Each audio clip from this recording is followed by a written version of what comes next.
And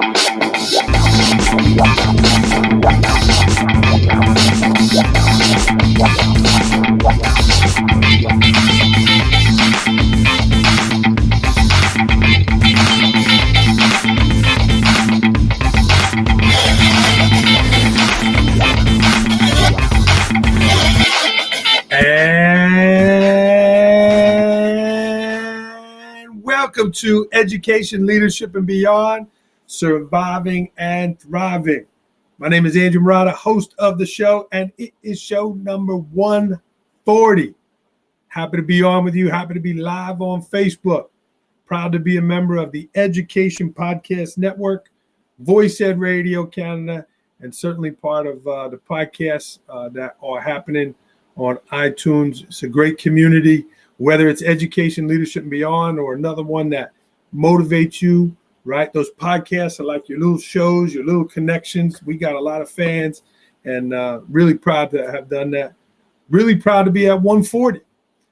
It was almost 100 episodes ago, or maybe more. We had today's guest on a couple years ago, Mykee Fowlin. Mykee is a psychologist. Mykee is a poet. Mykee is a performer. But more importantly, Mykee is a person who is impacting the lives of kids and schools around the Northeast, around the country. It's an honor for me to have him on. And, you know, doing this a long time now. I've been a principal, an assistant principal, 16 years, and doing the show now a few years.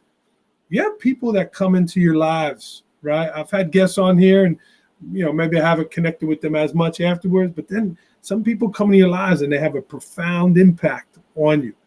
And Mykee Fowlin, Dr. Mykee Fowlin has been one of those people.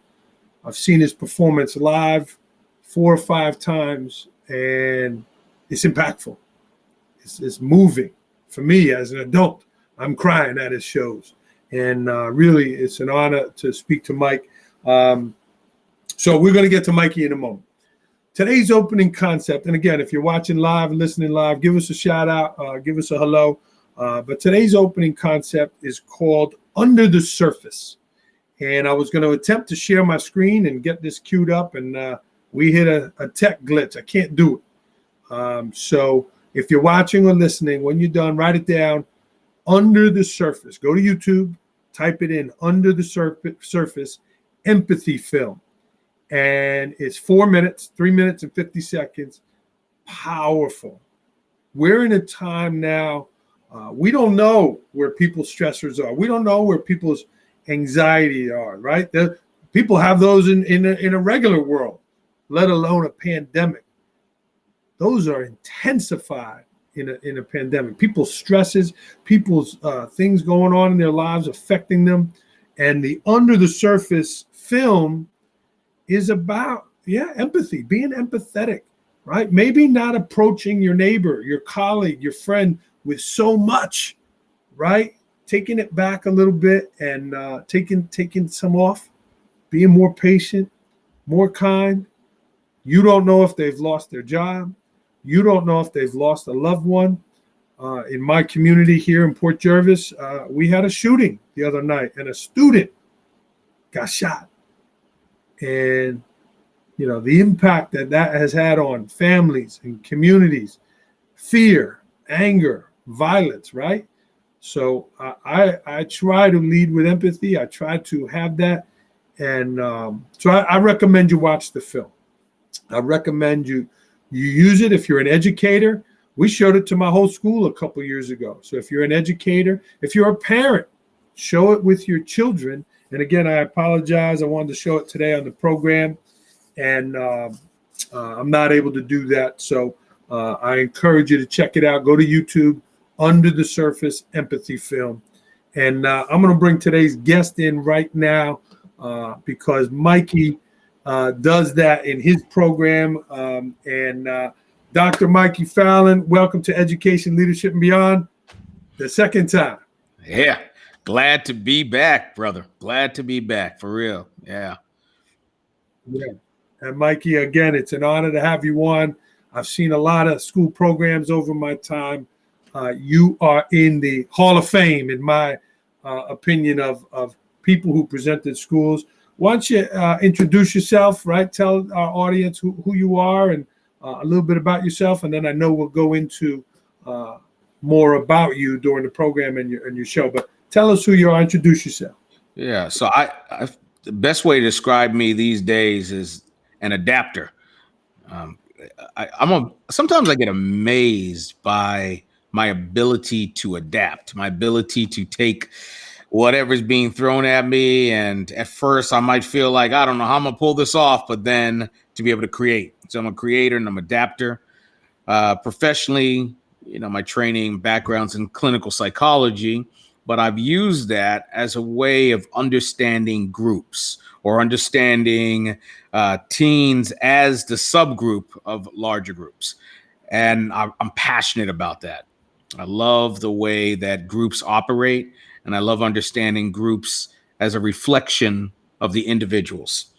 And sometimes it's a little easier uh, to make statements about the group or about groups than it is individuals, because people who are individuals can get more defensive in those moments rather than just observations about how groups behave and group norms.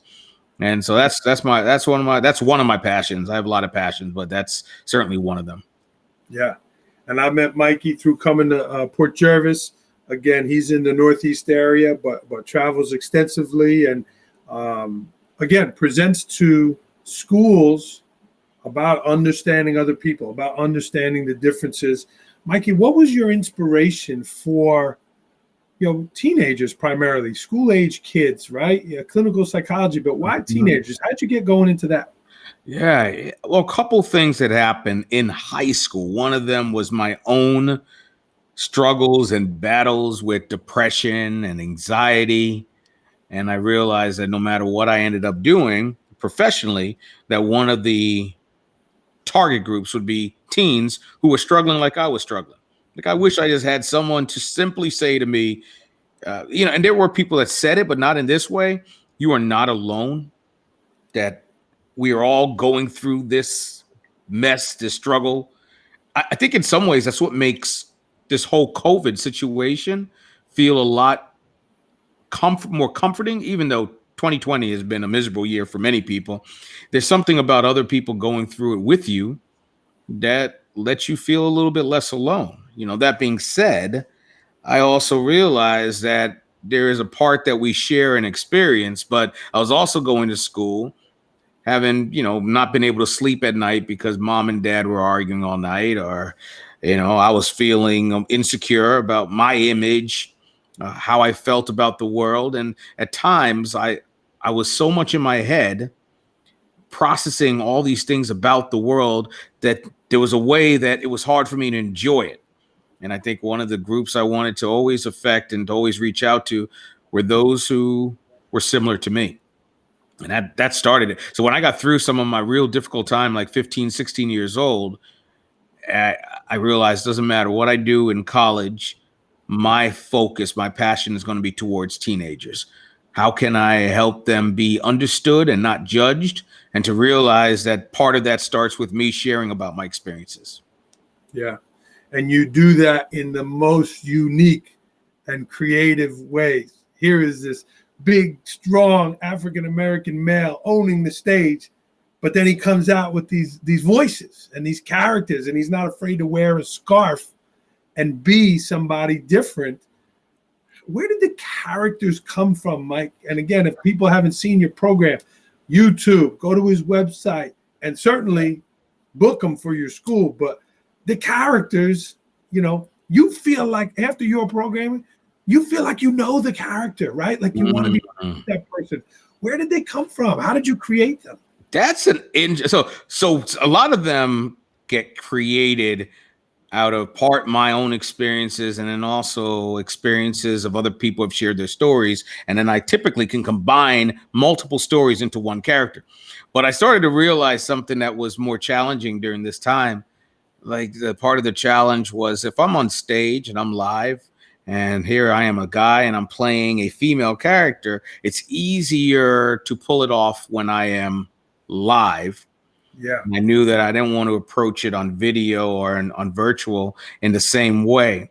And so the challenge in this time was trying to figure out, how am I going to do this? I remember I was stressing. I was stressing about virtual presentations, and all these schools were calling like, does he do a virtual presentation?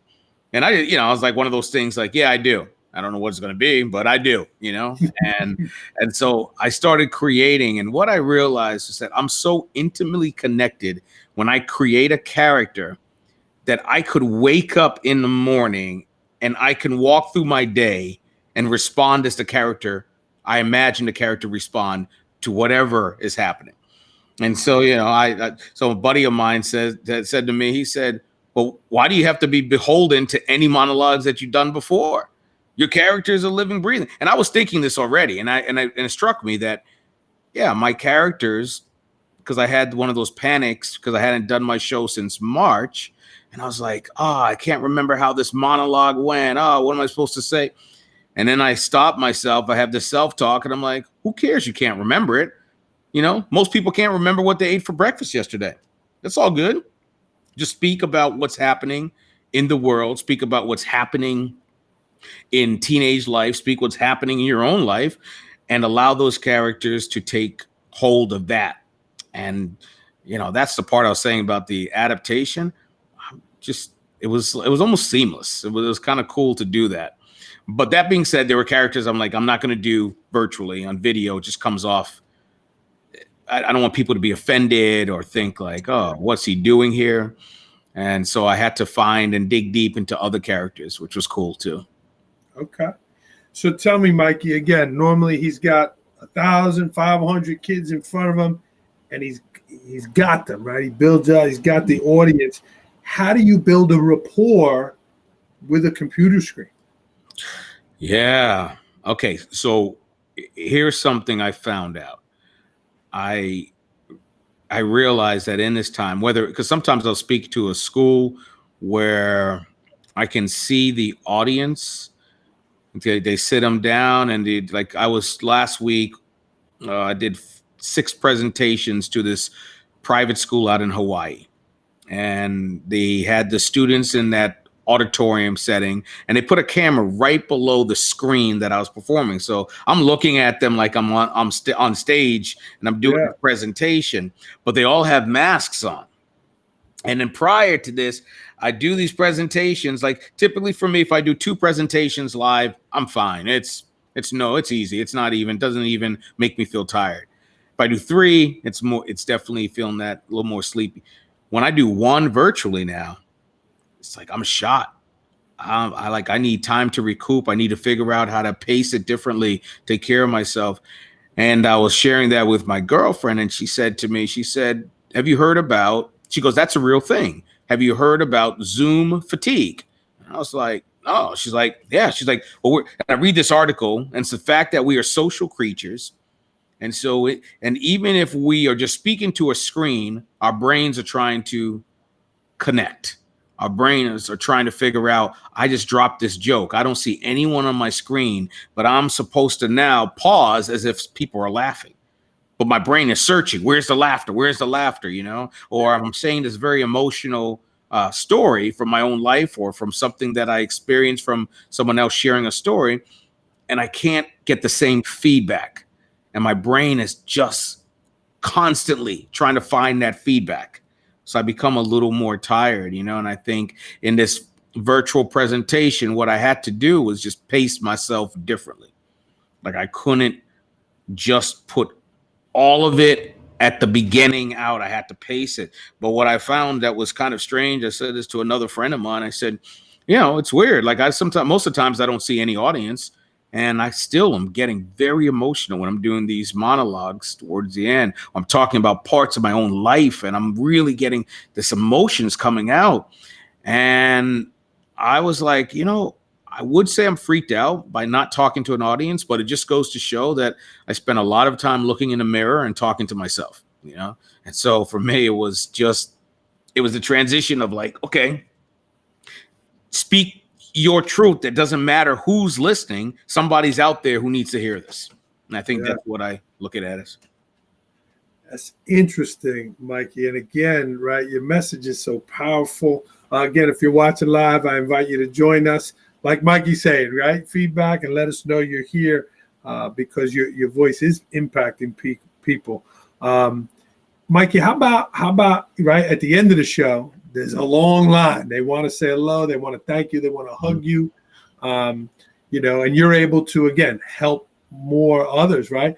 How about the ending, right? Or can kids reach out to you? Do they email you? Do they? What's a way that when the screen shuts down, that they can hug you or thank you? Yeah, that's been, to be honest, that's been really difficult. Yeah, Not being live for that part of it, that part of really connecting to students, connecting to adults, and just being able to give a hug and just to listen to a story. And what I find is that people in this format, they're a little more reticent. They're not going to open up and share a personal story through the inbox, and they're not. And if they've never met me, some will reach out. Some have reached out through Instagram Messenger or Facebook Messenger, and they've reached out to send me a note of how I affected them. But I would say it's probably maybe a tenth of the letter, the notes and the letters I would normally get. Because they don't have that personal connection. So they feel weirded out. Like, is this just some famous guy now? Whatever they have, whatever, noise in their head is making them stop from writing that. And I hate that part. I think one of the reasons I never went into the direction of Broadway or movies was for that reason. I didn't want to miss out on, being able to connect with an audience in a personable and real way. yeah. Well, we're glad you chose the route you chose, but if you went Broadway or you went to the movies, I guarantee you would have been successful. And again, if you're watching this or listening to this, if you haven't seen Mykee's performance, it is one of the best, Hall of Fame, because it is so emotional. It is so real. And I think you identify with so many kids. And speaking about the kids, Mykee, what would you say to the adults, right? The educators and teachers and parents that are watching now, as kids are starting to come back, we in Port Jervis, we're starting to come back. Some are still virtual, but eventually they're going to come back. What would you say would be some tips that we as the adults can do for the kids, connect with the kids to serve their social and emotional well-being? Yeah, I think one, and that was actually something that was brought up by a parent in one of my Hawaii presentations. And she was asking that question, what, and I said, be real. Don't pretend this is not hard for you. Don't pretend that this is something that we all just have to get used to it and move on. And yes, we have to get used to it, but to acknowledge how difficult it is to get used to, and the parent was bringing up the fact that as teenagers, you're already going to be wearing a mask. Even if you don't really have a mask on, you're wearing a mask because you're so concerned about the social approval part of it and the high school experience and belonging and all the stuff you worry all throughout the life, but we worry about it less, obviously, as we get older. And so now putting a physical mask on, it's like we see an identity that's not quite the person that we think. Like and I'll tell you, like I can't. Sometimes I'll see a person with the mask when they take it off. I was like, oh, that's not how I would have drawn the rest of the face. Oh, okay, that's what they look like, And then I say, oh, that's what they were actually smiling. I couldn't tell by the way their eyes were squinting at me, Like I didn't know they were smiling, and so some of that emotional content is lost. So one of the things I encourage people to be able to express how they feel within their vulnerability, that not just to push that aside, because just because we're all going through it doesn't mean that it's less painful for some of the students. Other students, they're not missing a beat. I think I've met students where even before all this pandemic, who would approach me after my show and they would talk about a boyfriend or a girlfriend, or they talk about their best friend who lived in another country who they never met. Right. And so they only like communicated with them either through the video games, or they communicated with them on some like on some app like this, or their Snapchat, or they were able to communicate with them, but not really see them up close and personal. So there's a way that this generation was built in some ways to handle it better than someone like myself. Yeah. You know, I miss that human contact in that way. Yeah, you're right. Some kids do like it. They like the autonomy. They like that they could wake up at 7:28 and be in class at 7:29. They do like some of that, but that human interaction is so important. Mykee, how about for the adults? You had mentioned Zoom fatigue, and with all the effort that you're putting in to connect with the audience, it's tiring, right? Your brain. What would you say for all the educators out there now? How can they recharge? How can they get some peace after trying to do this all day, 5, 6, 7 times a day virtually? Right. One of the things I would suggest is, even like when I'm doing a presentation, I will never make 2 presentations be identical. So I have to. So even if you have the framework of what you're teaching as a lesson in class, to just throw in either a story or some other piece that you didn't use before, that you didn't use in the previous class, it will, number one, when I do that, I'm thinking about where is this going to fit, or where are these pieces that I'm going to throw into this one going to fit throughout this presentation. And what that does to me is that keeps my excitement level, energy level, and anxiety level a little bit elevated. I want to feel anxious. I want to feel a little anxious. I want to be like, okay, I'm going to be on point on this. I have to be on point. Where if I just did the sort of the same thing, same words over and over, it would be very difficult to keep engaged. Yeah. That increases the fatigue for me if I'm not constantly thinking like, how can I mix it up a little bit? Yeah.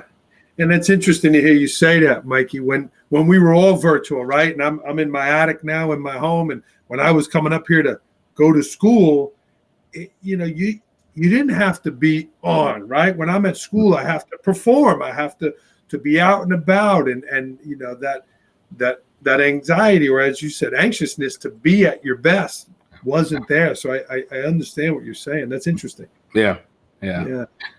So, but I love that dance though, that ability to say, how can I keep these? So I don't get, so part of it, like people have asked me, like when I do a presentation and someone says to me, oh, how did it go? I'm like, it went great in my head. Like, I don't know, like there's no marker for me now. Like I'll hear sometimes back from, an administrator, like, oh, they really enjoyed it. It was really moving. But I don't experience that in the moment. So it's a little bit, I have to stay true to like, am I giving my best in this moment right now? Do I feel connected to what I'm saying? Or is my mind floating off to what I'm going to do afterwards? And so that's how I'm sort of gauging where I am and how I'm doing this format. Mykee, how about you? You said in March was one of your last live shows, right? Mm-hmm. Did you take this time of the closure, those spring months? Did you do any writing? Did you do any thing different? What did you do with that time when you had all those cancellations?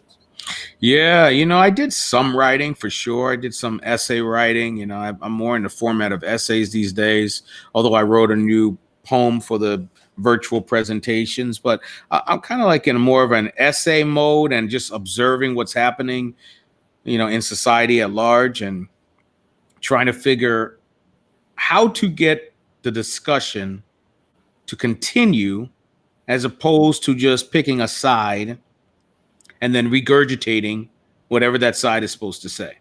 And I think that's the one part where I really am conscientious of this, where I can have conversations. I'd be interested to know, with some of my friends who I grew up with in Toms River versus some of the friends that I've met in other, realms of my life. And Toms River is a very conservative town in New Jersey.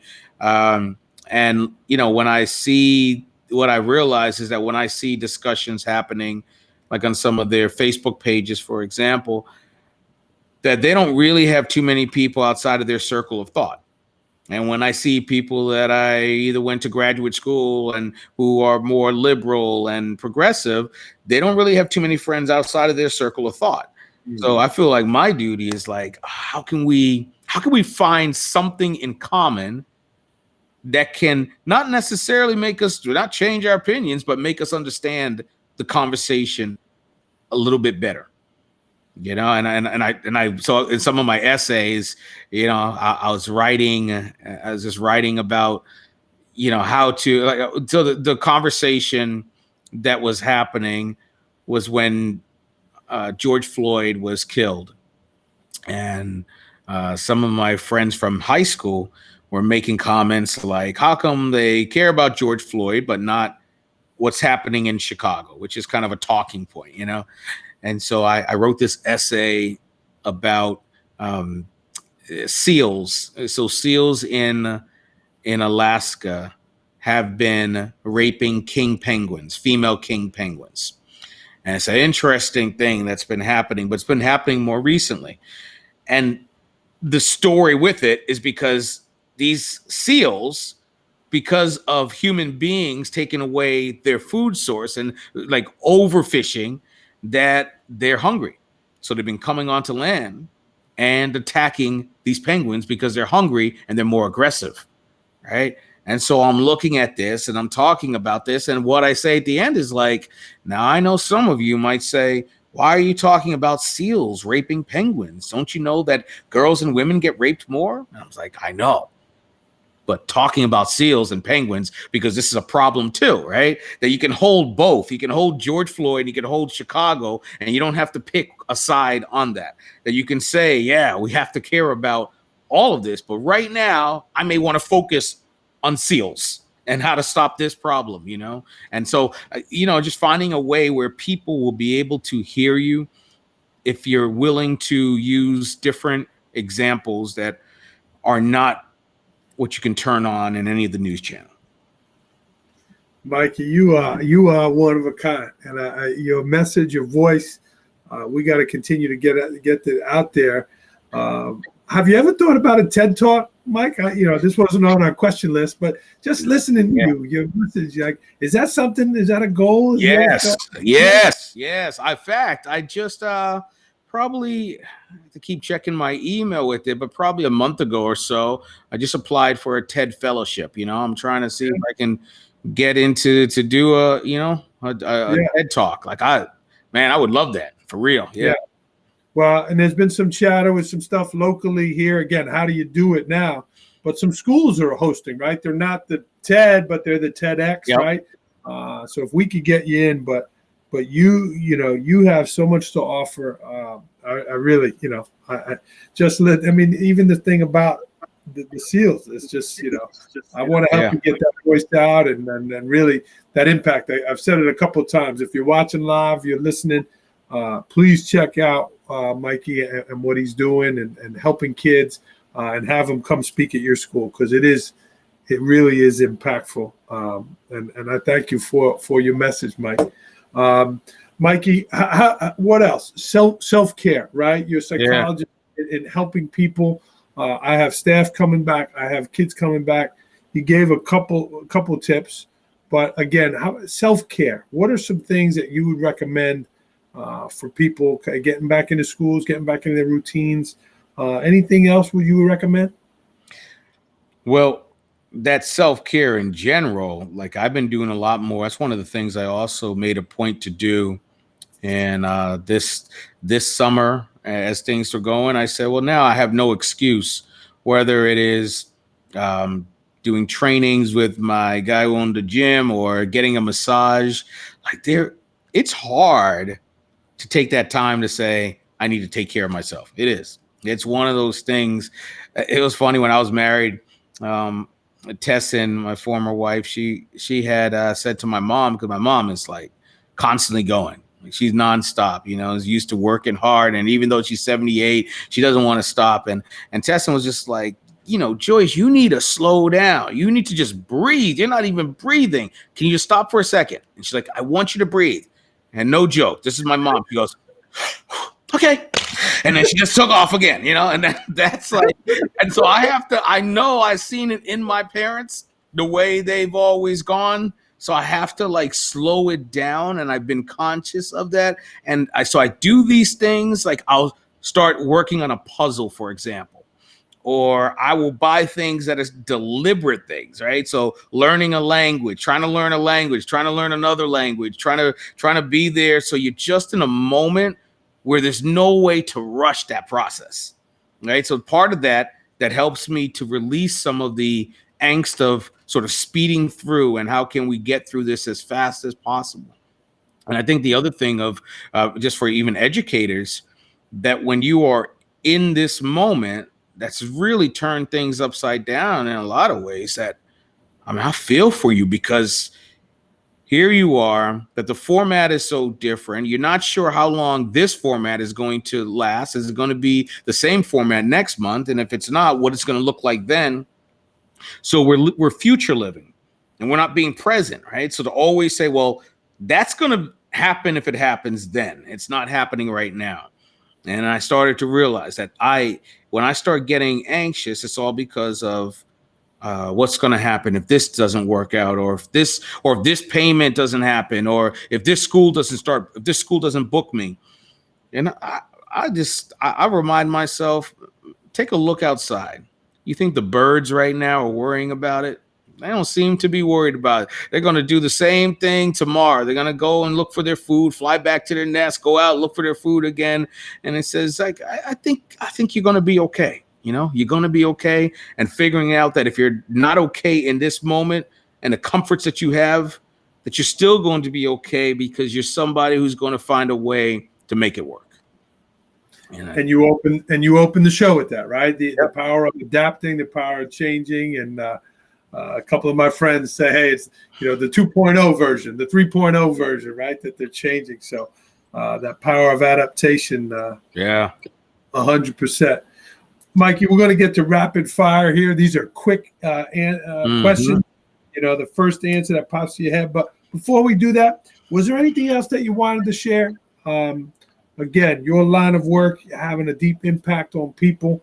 But was there anything that I didn't ask you about that you said, hey, I think this is important? Yeah,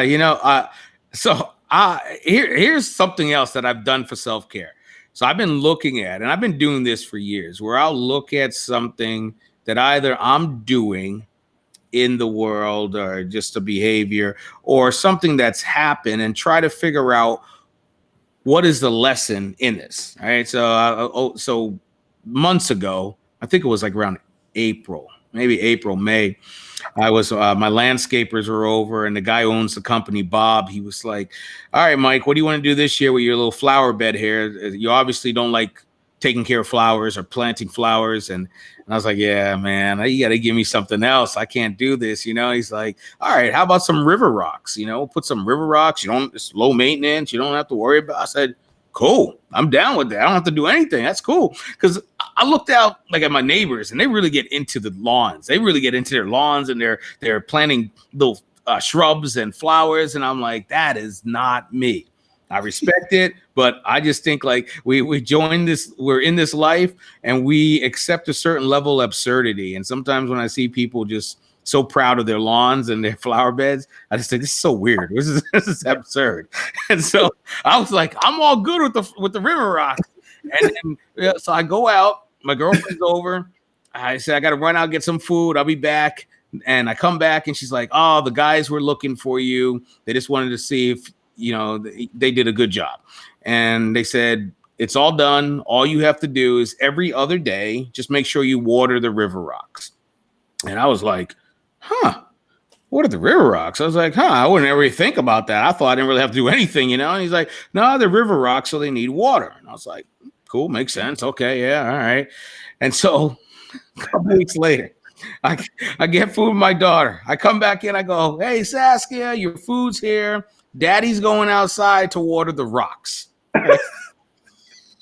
And I hear myself saying this, and I'm like, now I've become that absurd, and I've taken it to another level. So I'm out there, I'm watering the rocks, and I'm like, these things are so pretty when they're watered. I'm looking at them, they're shiny, they're really great. And I come back in, and I'm laughing though, and even though I'm embracing the absurdity, and so I call my girlfriend. I was like, yeah, it's really weird watering rocks, And she starts laughing, and she's like, well, why were you even watering them in the first place? I was like, because that's what the landscaper said. You told me, like they said, water the rocks every other day. And she just goes, I was just kidding. right? So here I am. But after that, I still go out and I water the rocks. And here's the reason. Here's the lesson that started happening for me. As I was watering the rocks, what I realized was that I enjoyed for that brief time when they shine. And when I was watering them, they were just shining.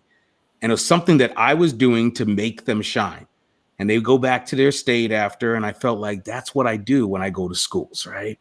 I just help people to shine for that brief moment. And even if it may last only a week, that's okay. Right? They're the river rocks that were shining, and that's what I encourage people to figure out. Like, how can you take something that will either spiritually, emotionally, edify you, even if it's something, a simple task as watering your rocks. Amen, Mykee. Amen. There's your blog. There it is. That's the story, man. That's it. Yeah. Amen. Yeah. You do make them shine. You bring out the best. And let's see about how we can keep that shine on them a little bit longer. But that's a great story. That's beautiful. Yeah, thank you. Yeah, there's the blog. And you know what, Mykee? That might be the TED Talk, right? You might have something. No, yes, absolutely. That's one of the things. Yep. That's one of the ideas I was thinking for sure. Yep. There's a book, I don't know if you read it. It's called Talk Like TED. And they say the best TED Talks are the stories. 12 minutes of the 18 minutes are stories. So there's one. That was good. Thank you. Cool. All right, let's get to it. Rapid fire, my friend. You ready? Let's do it. All right, got to get to those rocks. Last book you read? Last book I read was Kite Runner. Good? Yeah. It's good. Fiction?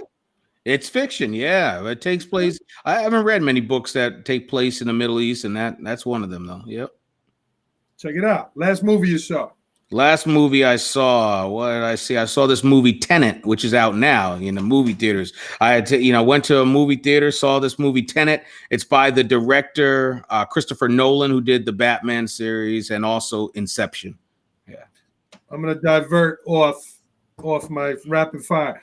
Movies, shows. Do they ever inspire you with characters? You hear something or see something and say, Absolutely. Oh my goodness. Yeah. Movies, especially since in my personal collection, I have 4,000 films, right? So movies have always been something that I love seeing character development. Actually, I was watching this Netflix series Ratched about Nurse Ratched from One Flew Over the Cuckoo's Nest, and sort of like the prequel to that movie. And there's her brother in the movie, he's a really troubled individual.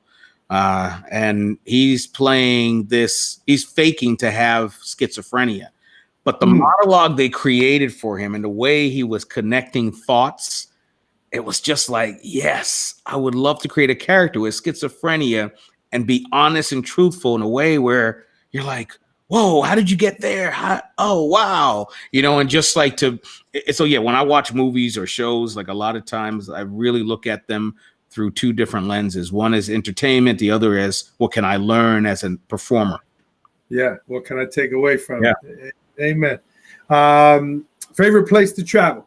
Favorite place to travel? I still say Minneapolis, Minnesota. That's definitely my favorite place to travel. I just find the people there. I've had conversations that every time I've gone, there've been conversations I've had with strangers that have always sort of blown me away and been like, this is really cool. They weren't asking me about the weather, like the last one I had, this guy was talking about the way that bear meat tastes. And he's like, it's kind of gross, so you might not want to eat bear. And I'm like, I wasn't going to eat it in the first place. And he's like, telling me about when they're hibernating, how all the urine gets stuck in them and it ruins the meat. And I'm like, oh man. But I was like, that wasn't a weather question. And I was like, that's really cool. I just had this great moment with this guy who I'll probably never see again. But I'm really educated from this. Living and growing up in New Jersey is?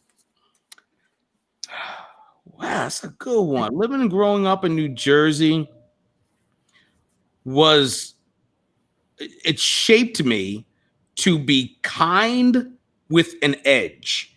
So I realized my kindness of growing up in like a place like Toms River, where I was one of few Black students in the school that I attended, High School East.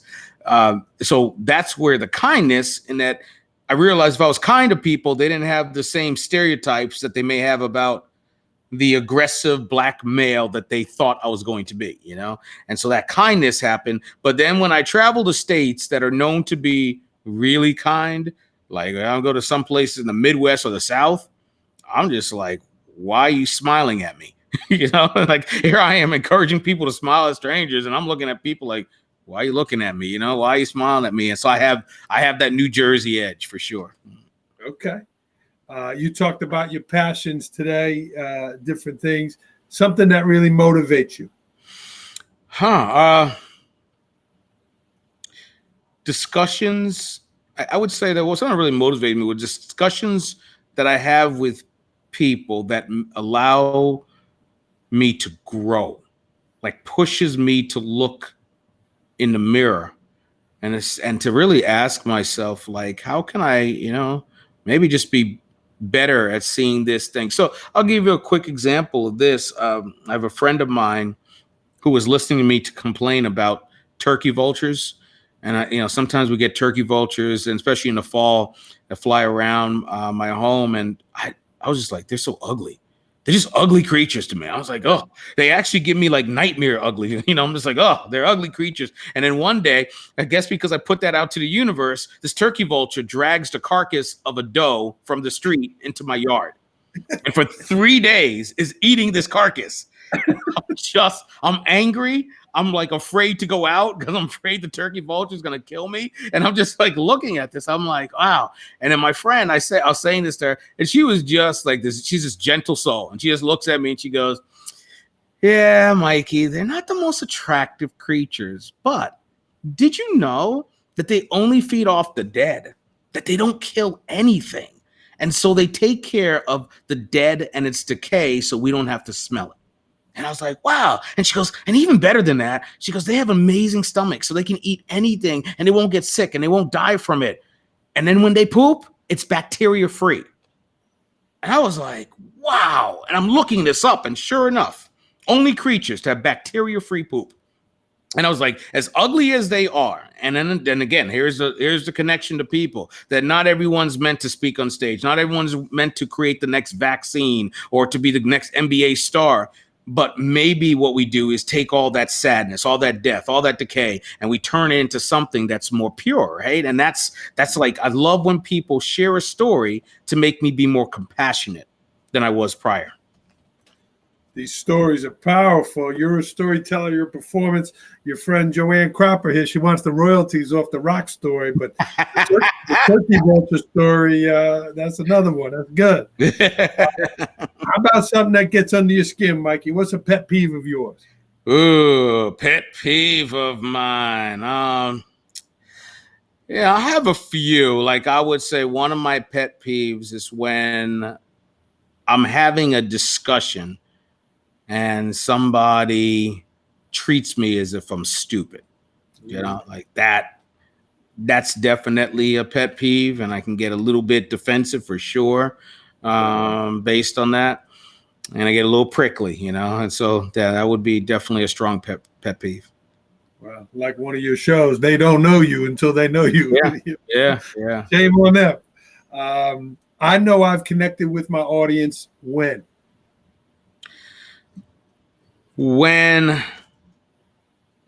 by the pacing of my words on stage, that I know I can either in a given moment with the same sentence make them laugh or tear up. You know, and I've played around with that. You know, I've played around with, you know, like talking about an emotional part in my story, even talking about the girl. And you've heard me talk about the one who had walked up to me after one of my presentations and said, thank you for not killing yourself in college. For today, you just saved my life.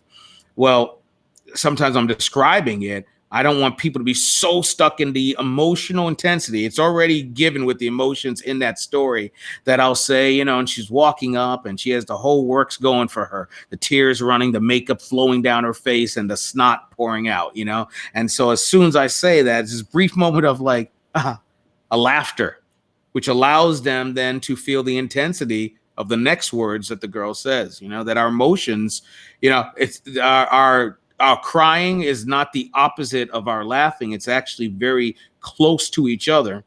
And it's just this little bridge to cross. And in that moment when I'm on stage, when I know I'm connecting to an audience, that I have the ability to do both, to make them laugh and to make them cry. Biggest flop on stage? Oh, man. I got two of them, right? So one of them, so here I am, I'm on stage, I'm sitting down in this chair. I'm back in the day, man, I would wear my jeans for like a couple of years, 2, 3, 4 years. It doesn't matter. I was just like, not the same one, but I'd have the same jeans. And I was sitting on stage one time and I'm there and I'm thinking the audience is just with me, laughing, connecting, but then they start pointing to me. My legs are open and my jeans had ripped. I was seriously like, wow. I like when they're pointing, they're just like, and I was like, oh man, and that embarrassment of that, was just so like, it's one of those that I can still feel the embarrassment sometimes when I think about it, or I went to school and sometimes it's great to have the ability to just adapt on the stage and just to create while you're doing. And I decided, like, I used to just rap in it. And I was like, I came up with a great line. I'm going to say that Tupac got clocked by a Glock. Right. So in my head, that was the line. I was like, I never tried this before, but I'm fitting it in somewhere in my rap that I was doing. So I'm in that middle and I bust out the line and I nail it. It's like Tupac got clocked by a Glock. And then I forgot every part of the rap. And so I was just like, yeah.